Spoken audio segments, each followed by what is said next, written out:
presence in the seminar. Now, we have another presenter, speaker here, Dr. Dirgha Joshi. I would like to introduce uh, our speaker, Dr. Dirgha Joshi. Dr. Dirgha Joshi is a postdoctoral fellow. Mr. Joshi is a medicinal chemist. He has earned his PhD from UNESCO University, uh, focusing on synthetic methodologies and drug discovery. He is currently uh, a visiting postdoctoral fellow at the NIH, working on antiviral molecule development for SARS-CoV-2 and Good, virals. Throughout his career, Dr. Joshi has held very major leadership roles in different organizations, including uh, Society of Nepalese Students Korea, National Secretary of Pragyek Vidyarthi Parishad Nepal, and Crimson Association of Former Students. And he has showcased his dedication to both research and community. Now, I would like to welcome Dr. Joshi. Thank you, Suren sir, for your nice introduction. And hi, everyone, including our special guest, Dr. Professor Isabel, and our Professor Prem, and all other distinguished guests and audience, and whoever hearing us through the live broadcast and later on the YouTube. Let me share my presentation briefly. I will try to wrap up in a, okay. Can you see my slide, right? Okay. it's okay. Yeah. So I will just try to highlight this portion, like how we can use this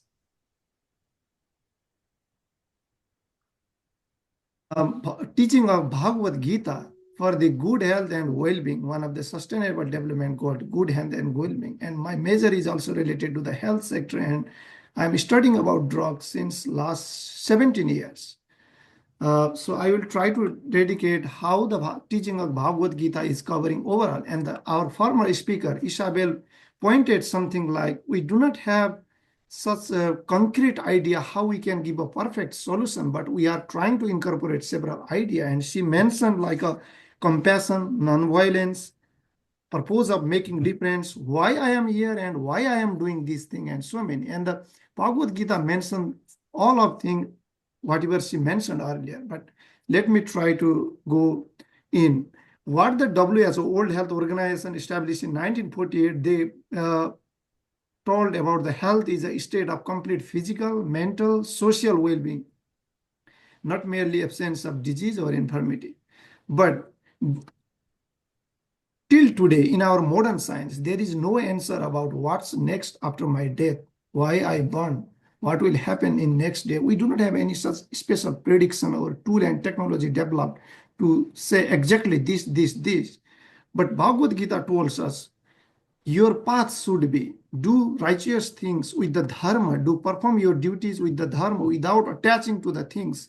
So you will be mentally stress-free and you will focus in your work in a present way. In the Western culture, it is now more popular like a mindfulness meditation, which is similar to the Buddhist kind of a practice, vipassana practice.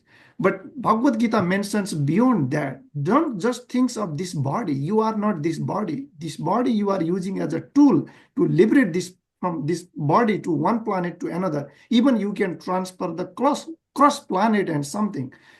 But we cannot claim right now, is it 100% true or wrong? Because we currently develop modern science. We do not have tool and technology to measure these things. But these things are explained based on our Vedic knowledge and the explanation from the base of their dedication and commitment throughout their life with the sadhana and dharma. And when I quickly checked the data, what's are going on the internet, and I found about the health, there are 1.98 million literature that have in the title health.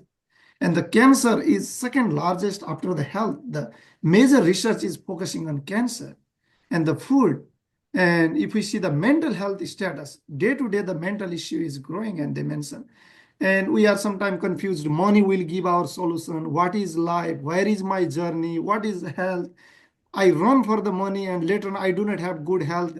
Family, work-life balance. Now we introduce a term work-life balance. But Bhagavad Gita say, work like that, surrender, give that all work to the Supreme Personality of Godhead. Every day perform the work just as a performer.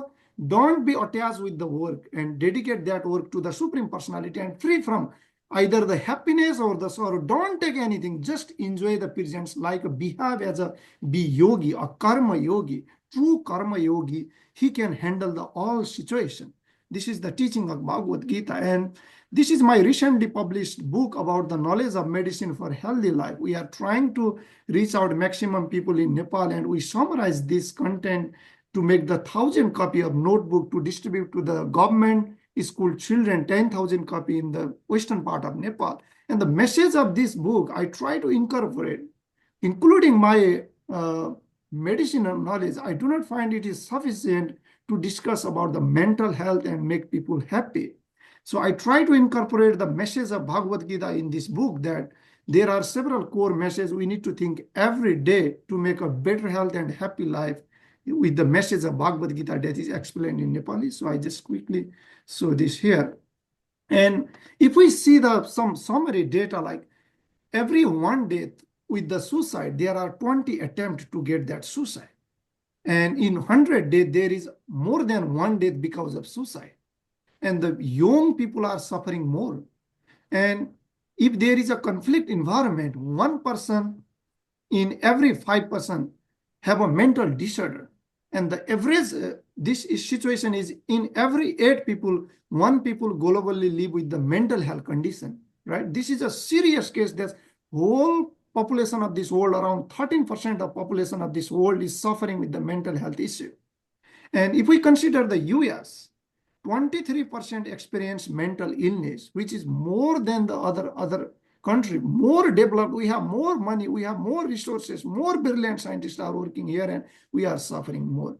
Relatively, the animals and other looks much happier than us, because whoever gave us a supreme, like powerful this brain, and we can handle this brain, right? How to control our thought, what to think now, what to think next. So we don't know how our mind is channelized, how the vision is set up. So Bhagavad Gita told us how to control the mind, to even control the mind. What should be our food habit? What should be our day-to-day life practice? What should be a sadhana? What should be a wake-up time? What should be our behavior? Like so many things are explained in the Bhagavad Gita. So if we see the major data of global mental health issue, 2 major things are, one is anxiety and the depressive disorder something. These are the major, like around 60% covered by this. How this happen mostly is they are working in present, but they are worried of the past life or the past days, performed activities, and they are worried what will come to the next. Rather focusing on the present situation, we are focused on what will happen in future, what happened in past. So our mind diverted sometime back, sometime forward. There is no past and future. If we think of present, this present will be past next day, and next coming day will be present, and this will be again past, right? So the Bhagavad Gita teaches us, just focus on right now what you need to do, perform your duty. Don't be attached with the thing what you are performing right now, and give all your credit. Don't take credit, give all credit to Supreme Personality of Godhead, and free from that and be happy, right? You don't have to take any positive thing or it. But to make this, we need a practice and sadhana and dedicated life to commit on that. This is something. So I quoted every verses from the Bhagavad Gita, chapter 2, verse 14. What this says is, happiness and distress are like a season, winter and summer. If the summer is finished, winter will come. If happiness is finished, again sorrow will come, and sorrow will reverse back. So life is like that, turbulence up and down. Just before, Isabel also mentioned something about related that. So consider that thing and be tolerant, develop tolerance on yourself. One thing is tolerant. And another is, I repeatedly told, the performed your prescribed duties. That is Bhagavad Gita, chapter 2, verse 47 says, the perform your duties and don't be attached with the fruit of that action. And this body, it talks beyond this body. It doesn't talk only with this life. What Bhagavad Gita says is this life is because of your past karma, earlier life. You receive this human body.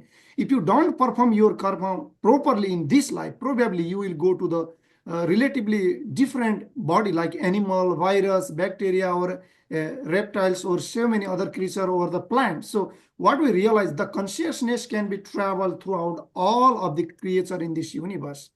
8.4 million creatures, whichever the human body is the supreme like body where they can perform the sadhana and so many things to achieve the Godhead. That is the teaching.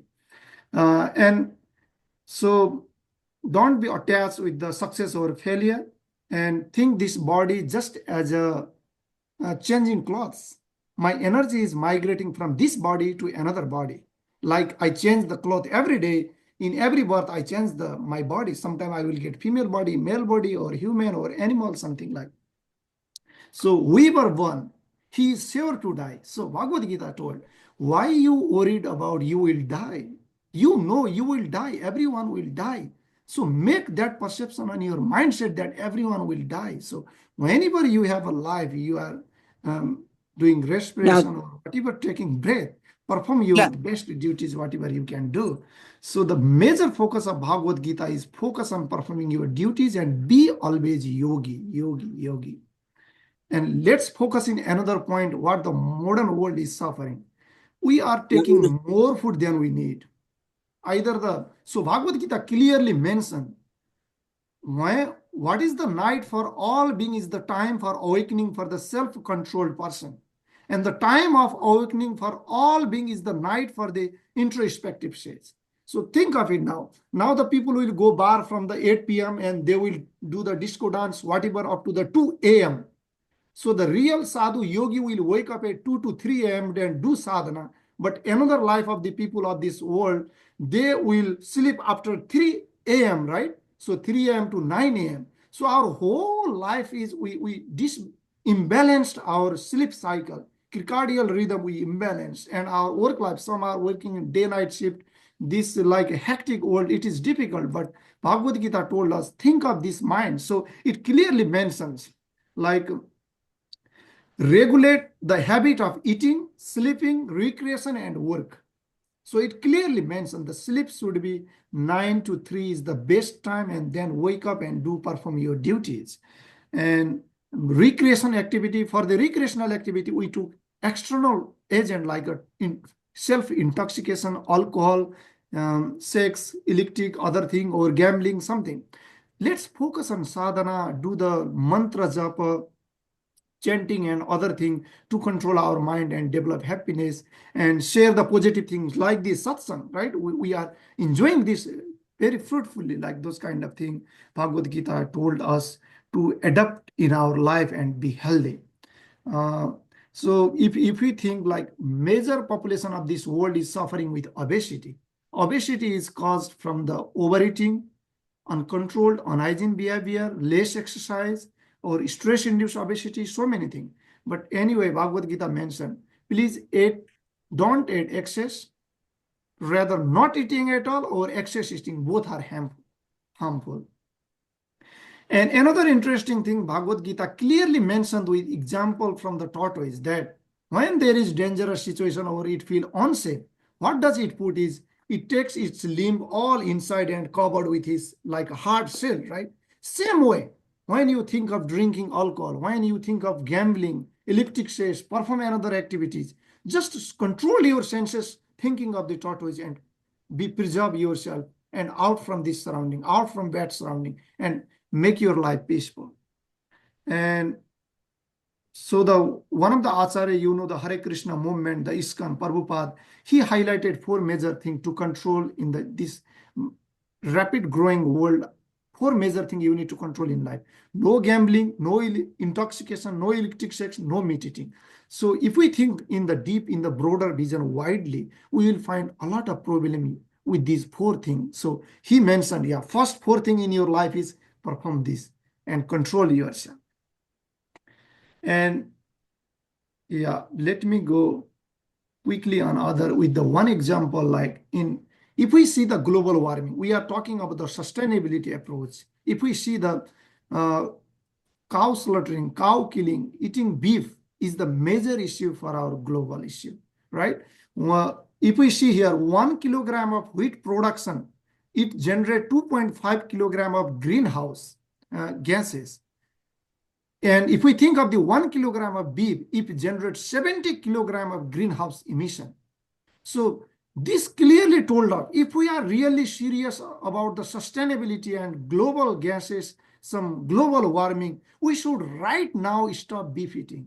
We should right now stop quickly, because if we see the data, within 1 second, we already completed few minutes, but within 1 second, we killed 10 cows. Within 1 second, we killed 47 pig, and within 1 second, we killed 2,400 chicken. And like our body, that's why Bhagavad Gita says, like similarly our body, who can perceive the pain sensation, that is a cruelty, right?